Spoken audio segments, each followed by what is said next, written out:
یہ 5 जुलाई 1977 रात 1:30 बजे की बात है कि जियाउल हक पाकिस्तान पर अपना मार्शल लॉ नाफिज कर चुके थे। रात 1:30 बजे के आसपास उस वक्त के वजीर आजम भट्टो साहब ने देखा कि कुछ फौजी गाड़ियां वजीर आजम हाउस में दाखिल हो रही।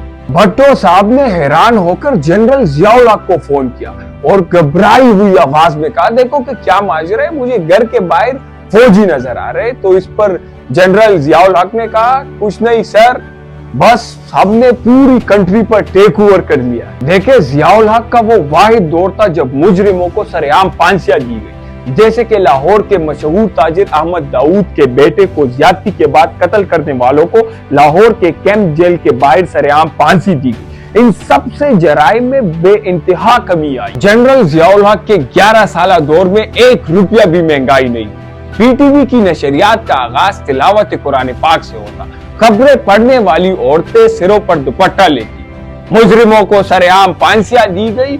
और जरा सोचे आप लोग, उस टाइम में 1 रुपए में 4 रोटियां, और गरीबों से तो कभी भी टैक्स नहीं लिया जाता था। जियाउल हक के 11 साला दौर में कभी भी सैलाब नहीं आया। लिखने वाले लिखते हैं कि जब मुल्क का सरबरा, जब एक मुल्क का लीडर तहज्जुद गुजार होता है तो मुल्क पर ऐसे ही खुशगवार असरात मरतब होते हैं। देखिए, मैं एक कहानी सुनाता हूँ। एक बार 1975 में जनरल जिया जो थे वो लेफ्टिनेंट के ओहदे पर थे। तो उस वक्त के वजीर आजम जुल्फिकार अली भुट्टो मुल्तान के कोप स्ट्राइक में विजिट के लिए आए। तो जनरल साहब ने उनका बेहतरीन इस्तकबाल किया, उन्हें टैंक में बिठाकर मुआयना कराया गया। रात में जब सब चले गए तो भुट्टो साहब ने देखा कि नीचे सहन में कोई पहरा दे रहे। उन्होंने नीचे जाकर देखा तो जनरल जियाउल हक थे, जो कि सिगरेट पी रहे थे, फूफू कर रहे थे। तो जब उन्होंने भट्टो साहब को अपनी तरफ आता देखा तो उन्होंने अपनी जो सिगरेट थी वो अपनी वर्दी में डाली। भट्टो साहब ने उनसे रुकने की वजह पूछी तो जियाउल हक साहब ने कहा कि मैं देखना चाहता हूँ कि आपको किसी चीज की जरूरत तो नहीं।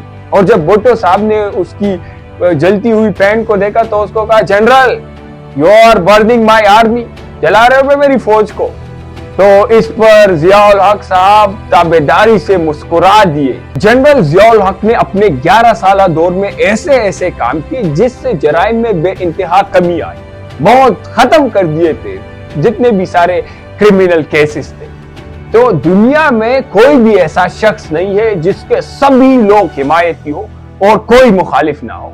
तो जनरल जियाउल हक का शुमार भी दुनिया के उन इंसानों में होता है जिन्होंने दुनिया की तारीख पर बेइंतहा खुशगवार असरात मरतब किए, जिसका जिक्र किए बगैर पाकिस्तान की तारीख कंप्लीट नहीं है। The history is not complete without